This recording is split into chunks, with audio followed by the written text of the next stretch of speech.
আসসালামু আলাইকুম, back to my channel Rupsina কিচেনে আপনাদের সবাইকে স্বাগতম। আমার আজকের রেসিপি হচ্ছে জাল নিমকি।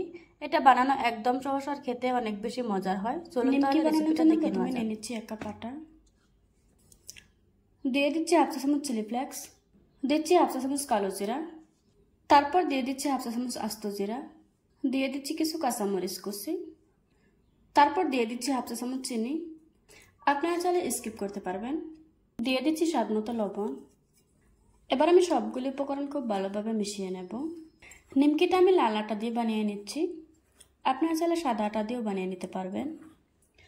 এবার অল্প অল্প পানি দিয়ে একটা ডো তৈরি করে নেব। আমি এরকম সফট একটা ডো তৈরি করে নিয়েছি। আমার ডোটা তৈরি করা হয়ে গিয়েছে। এখন আমি ডোটাকে দুটো ভাগে ভাগ করে নিচ্ছি,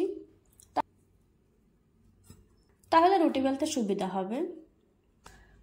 এবার আমি বড় সাইজের একটা রুটি বেলে নেব। এই রুটিটা রেগুলার রুটির মতো করে বেলে নিতে হবে।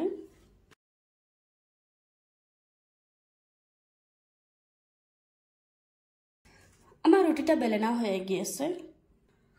এবার রুটির উপরে তেল লাগিয়ে নিচ্ছি। আপনারা চাইলে তেলের পরিবর্তে ঘিটাও ব্যবহার করতে পারবেন। তেলটা লাগানো হয়ে গিয়েছে। এবার সামান্য একটু আটা ছড়িয়ে নিচ্ছি। এখন আটা আর তেলটাকে খুব ভালোভাবে মিশিয়ে নেব। এই কাজটা আমি ব্রাশ দিয়ে করছি, আপনারা চাইলে হাত দিয়েও করতে পারবেন। এবার আমি রুটিটাকে একটা সাইড থেকে রোল করে নেব।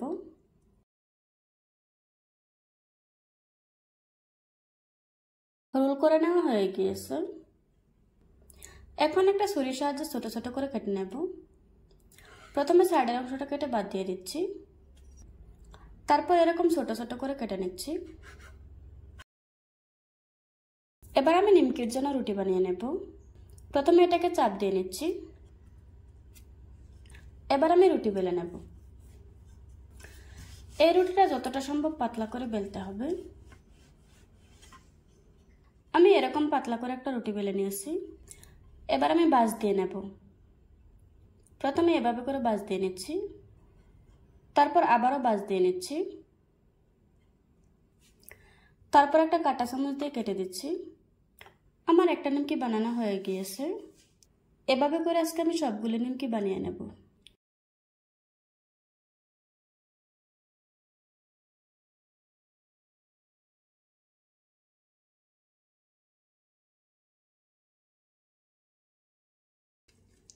আমার নিমকিগুলি বানানো হয়ে গিয়েছে। এবার আমি এগুলিকে বেছে নেব। নিমকিগুলি ভাজার জন্য চুলায় একটি কড়াই বসিয়ে দিয়েছি আর পরিমাণ মতো তেল দিয়ে দিয়েছি। এবার আমি তেলটাকে হালকা গরম করে নেব।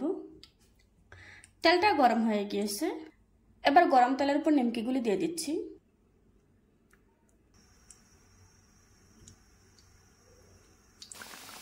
এবার আমি মিডিয়াম আঁচে নিমকিগুলিকে বেছে নেব। চুলার আঁচ বেশি দিলে উপরে পুড়ে যাবে আর ভিতরে কাঁচা থাকবে, তখন কিন্তু নিমকিগুলি ক্রিস্পি হবে না। ওইটা মাথায় রেখে ভেজে নিতে হবে। এখন আমি উল্টিয়ে পাল্টিয়ে নিমকিগুলিকে ভেজে নেব। কিছুক্ষণ ভেজে নেওয়ার পর এখন খুব সুন্দর একটা কালার চলে এসেছে। আমার নিমকিগুলি ভেজে নেওয়া হয়ে গিয়েছে। এবার আমি তেল ঝরিয়ে একটা প্লেটে তুলে নেব। দেখুন বন্ধুরা, আমার নিমকিগুলি বানানো হয়ে গিয়েছে। একটা নিমকি ভেঙে আপনাদের সাথে শেয়ার করছি। আপনারা দেখে বুঝতে পারছেন আমার নিমকিটা কি সুন্দর ক্রিস্পি হয়েছে। আশা করছি আজকের এই সহজ রেসিপিটা আপনাদের কাছে ভালো লাগবে। ভালো লাগলে আমার চ্যানেলটা সাবস্ক্রাইব করে পাশে থাকা বেল বাটনটি অন করে রাখবেন। আবারও কথা হচ্ছে নতুন কোনো ভিডিওতে। ততক্ষণ সুস্থ থাকবেন, ভালো থাকবেন। আল্লাহ হাফেজ।